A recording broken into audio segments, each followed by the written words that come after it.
He support the channel. James Davenport just stay locked in. Pimp, I got us. Like, boom, so like I was saying, Ophelia popped out the bedroom with that pipe in her hand, headed straight towards the kitchen. She had her hand behind her back. So when Kenny looked up, he see her standing there at the kitchen entrance. He tell her, hold on, baby, I'm about to put some ice cubes in there now. And Tank spoke to her. He was like, how you doing, Ophelia? Feeling the rage building up in her heart. She pointed 40 right at his face. Kenny turned around, dropped the glass. Tank like, what the fuck going on?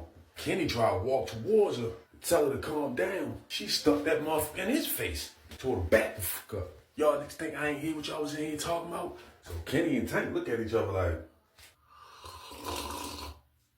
Tank like, yo, what's up with your baby mother, yo?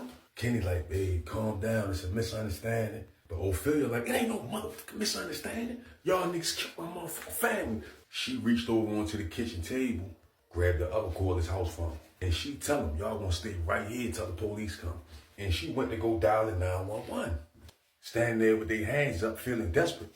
While she looking at the phone, dialing the numbers, Tank lunges forward towards her and tries to take the gun from her. She squeezed, boom, boom, blowing Tank onto the stove, knocking her down, pots and pans. Kenny tried to run out the kitchen. She hit him, boom, boom, in the top of his back and in the back of his neck. Dropped him. He was laying on his face when she stepped out the kitchen, had to step on top of him. Her heartbeat racing. She hurried up, ran upstairs. The gunshots had woke up her daughter. Ophelia hurried up, packed some bags, went through the safe that Kenny left unlocked in his bedroom, got $47,000 in cash. She threw that in a duffel bag, carrying a bag with her clothes, her daughter in the duffel bag for the money. She carried them over to the front door and sat them down at the front door. She then retrieved a pair of scissors from out the kitchen sink and cut off the home monitoring box from her leg. Ophelia then got the lighter fluid out the basement where they keep the cookout grills at. Took the lighter fluid and squeezed the bottle all on top of the dead bodies all through the living room. Then struck a match. Knowing she had a limited amount of time to get up out of there before the police came, she grabbed her bags and her daughter, threw them in the car, and peeled off. Skirt! Her thoughts was racing. She really just deleted her baby father, a nigga who she thought she would love forever. Now her daughter had to grow up without a father. She was crying hysterically, driving blindly, really with no destination. She just kept seeing the images of Tank and her baby father laid out. Just stay locked in, pimp, I got us. Boom, picking up right where I left off. Driving with no destination, Ophelia just kept seeing images of her baby father and Tank laid out in the house. She didn't know where to go, she didn't know what to do. So she just kept driving, only stopping to get gas, food, and use the restroom. 13 and a half hours later, she ended up in Memphis, Tennessee. She had family on her father's side that she hadn't seen since she was a little kid in Memphis. They were staying in this project area called Walker Homes. When she pulled up in the complex, however, it was a police riding through, real slow, patrolling the area. This spooked Ophelia out. She hurried up and got out of there, deciding to go to a hotel. She had $47,000 in cash. She had thought long and hard about it the whole ride down there. Her plan was to get out of the country. The hotel she was staying at was called the Regency. She ended up having to pay a crackhead to use their ID just to get the room for her and her daughter to stay in for the night. It had a queen-size mattress big enough for her and her daughter to sleep in. And that night before she took her shower, she made the decision to cut her hair as to change up her look. She took a pair of scissors out of her bag and started chopping away. Once she got it cut low like she wanted to, she then dyed her hair red. Looking in the mirror, she felt like that was different enough.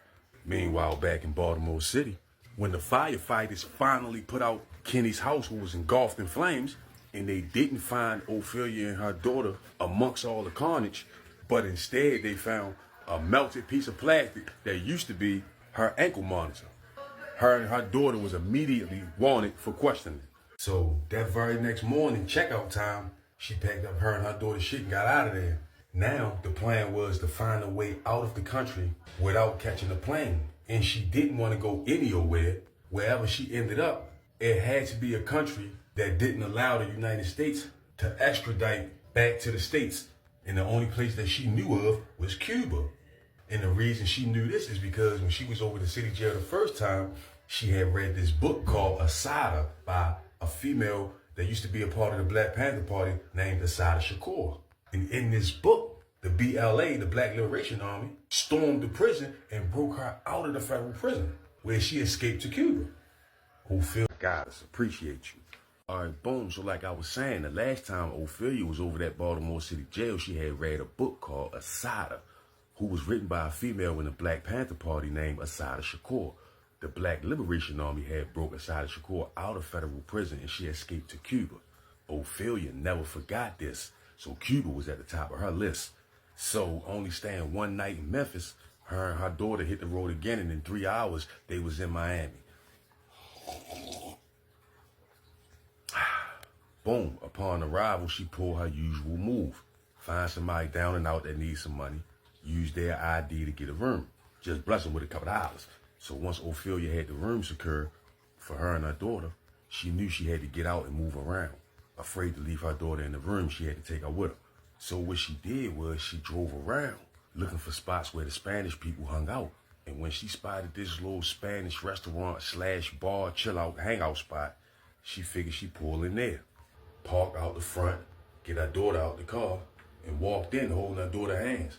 They go in and get seated to a table. They had the Spanish music going, good atmosphere, nice amount of people, and the food smelled good. When the waitress came, she ordered her and her daughter 4 small steak tacos, a Sprite for her daughter, and some tequila for Ophelia. But anyway, so as they waiting for their food, she looking around, observing the place. Her daughter was playing with her doll. Ophelia notices a few black people scattered throughout the little spot, but for the most part, it was Spanish people. One of the black dudes that was in there locked eyes with her. She tried to look away, but he wouldn't break his stare. Off the bat, she knew he was interesting. Trying not to pay him no mind, even though she did think he was handsome. He gets up from the table with a drink in his hand and starts making his way towards her. When he comes over, he cracks a smile and introduces himself as Angelo.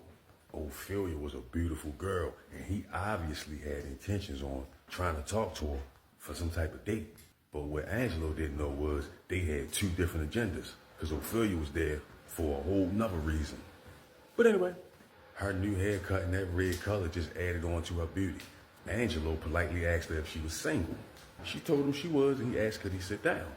She nodded her head in agreement, and as he was taking his seat, the waiter had returned with her and her daughter food and drinks. So Angelo asked how old was her daughter. She told him she was 4, and in his Spanish accent, he told her she was very beautiful. Ophelia told him thanks. He asked her where she was from. She lied, told him DC. Then he started telling her about himself, how he had just got to America from Cuba to get away from Fidel Castro and the Communist Party. The country was in a bad state, on the brink of a civil war. The very place that he had just escaped from, she so desperately needed to get to. Ophelia sipped that tequila and sat back in her chair in deep thought, studying his face. It was